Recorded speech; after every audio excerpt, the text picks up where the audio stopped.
दोस्तों मैं हूं साजिद ज़ुहैब और आप लोग देखना शुरू कर चुके हैं ज़ुहैब स्पीक्स। आप लोगों को याद होगा कि आज से 1.5-2 साल पहले जब एक जंग हुई थी हमारी दुनिया में अज़रबैजान और आर्मीनिया के बीच, तो जहां एक तरफ इस जंग में आर्मीनिया की तरफ दुनिया के ज़्यादातर देश खड़े थे, बल्कि ताकतवर देश खड़े थे जैसा कि अमेरिका और यूके और दूसरे यूरोपियन कंट्रीज़, तो वहीं दूसरी तरफ जो अज़रबैजान था उसकी तरफ कुछ ही कंट्रीज़ थी और वो भी इतनी कोई ख़ास ताकतवर नहीं थी। मगर उसके बावजूद भी इस जंग में जीत अज़रबैजान की हुई थी और उसने बहुत सारा इलाका जिस पर वो क्लेम कर रहा था कि ये मेरा है, वो अपने कंट्रोल में भी ले लिया था। अच्छा, इस जंग में जो अज़रबैजान की जीत हुई थी उसमें जो एक सबसे बड़ा फैक्टर था, बल्कि ये कहिए कि जो सबसे बड़ा रीज़न था, वो एक हथियार था और वो हथियार कोई और नहीं बल्कि टर्किश ड्रोन था।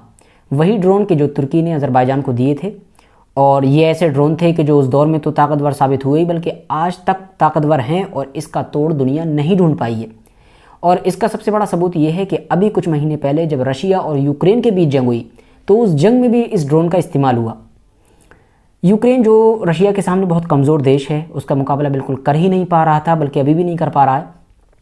तो उसने इस जंग में वैसे तो नुकसान ही झेला है, मगर कुछ जो फ़ायदा हासिल किया है, या ये कहिए जो हल्की फुल्की जो बढ़त हासिल की भी है, वो सिर्फ और सिर्फ ड्रोन की वजह से की थी। और वो ड्रोन भी कोई और नहीं बल्कि टर्किश ड्रोन था, क्योंकि यूक्रेन ने पहले ही टर्की से डील की थी और उससे वो ड्रोन ख़रीद लिए थे। एक के बाद एक कई ऐसी वीडियोस और ख़बरें आई थी जिसमें ये देखा जा सकता था कि जो लंबी लंबी कतार में रशियन आर्मी खड़ी थी, उसकी गाड़ियाँ खड़ी थी, उसके जो पूरे पूरे टैंक होते थे वो खड़े थे, उनको ज़रा सी देर में छुपकर टर्किश ड्रोन जाता था आसमान में, जैसे यूक्रेन के फौजी ले जाते थे और उससे नीचे अटैक करते थे। रशिया देख भी नहीं पाता था, उससे पहले ही सब ख़त्म हो जाता था।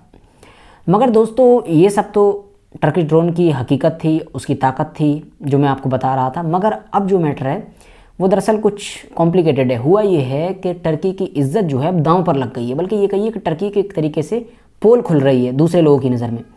हुआ ये है कि टर्की का ये जो ड्रोन है, इसी की वजह से अब टर्की मुसीबत में फंस रहा है।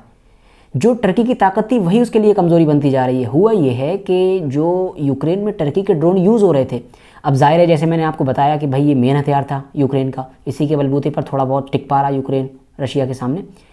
तो जब मेन हथियार है तो एक ना एक दिन इसे भी अटैक की जद में तो आना ही था।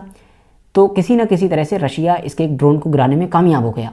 जब इसको गिराया गया और ये गिरा ज़मीन पर यूक्रेन की, तो जाहिर है यूक्रेन की साइड में ही अमेरिका जैसे देश जो ताकतवर हैं, तो वो भी वहाँ पर हैं ही किसी न किसी शक्ल में मौजूद। तो अमेरिकन और कुछ यूरोपियन एक्सपर्ट ने जब उस ड्रोन के सारे मलबे को इकट्ठा किया और उस पर रिसर्च करना शुरू की कि आखिर टर्की ऐसा क्या कर रहा है इस ड्रोन के साथ जो इतना ताकतवर है कि बड़े से बड़े ताकतवर देश भी उसका तोड़ नहीं ढूंढ पा रहे हैं। तो उन्होंने पाया कि इसके अंदर जो मटेरियल निकला है, उन्होंने पाया कि बल्कि वो ऐसा कह रहे हैं, अब बाकी तो हकीकत तो बाद में ही पता लगेगी, वो ये दावा कर रहे हैं कि हमने ये पाया है कि इसके अंदर जो मटेरियल इस्तेमाल हुआ है वो टर्की का है ही नहीं,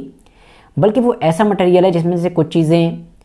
टर्की ने कनाडा से ली हैं, कुछ चीज़ें अमेरिका से ली हैं, कुछ यूके से ली हैं, कुछ दूसरी यूरोपियन कंट्री से ली हैं। तो कुल मिलाकर उनका कहने का मतलब ये है कि टर्की ने अलग अलग डिवाइसेस, अलग अलग गैजेट खरीदे अलग अलग देशों से और पूरे मटेरियल से मिलाकर एक ड्रोन तैयार कर दिया।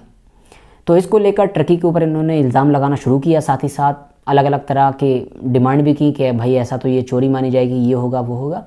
अब हुआ ये है कि एक्टिविस्ट और नेताओं के साथ साथ अब ऑफिशियली अमेरिकन पार्लियामेंट में भी ये मुद्दा उठाया गया और ये कहा गया है कि जल्द से जल्द, बल्कि फ़ौरन टर्की को ये ऑर्डर दिया जाए कि वो ये जो बेच रहा है दूसरे लोगों को, दूसरे देशों को बना कर इसे बेचना फ़ौरन बंद करे, क्योंकि इसके अंदर मटेरियल चोरी का है जो दूसरी कंट्रीज़ का है, तो वो ऐसा नहीं कर सकता इंटरनेशनल कानून के हिसाब से। लेकिन दूसरी तरफ टर्की का भी इस पर कोई जवाब नहीं आया है और जाहिर है जब ऐसा इल्ज़ाम लगाए तो जल्दी उसका जवाब आएगा। फिलहाल जैसे ही जवाब आएगा मैं आप लोगों को बताऊँगा। आज के लिए बस इतना ही। वीडियो पसंद आए लाइक कर देना, चैनल को सब्सक्राइब कर देना और इसी तरह की नॉलेजेबल वीडियोज़ अगर आप हमेशा देखना चाहते हैं तो सब्सक्राइब के साथ साथ बेल आइकन को भी प्रेस कर देना।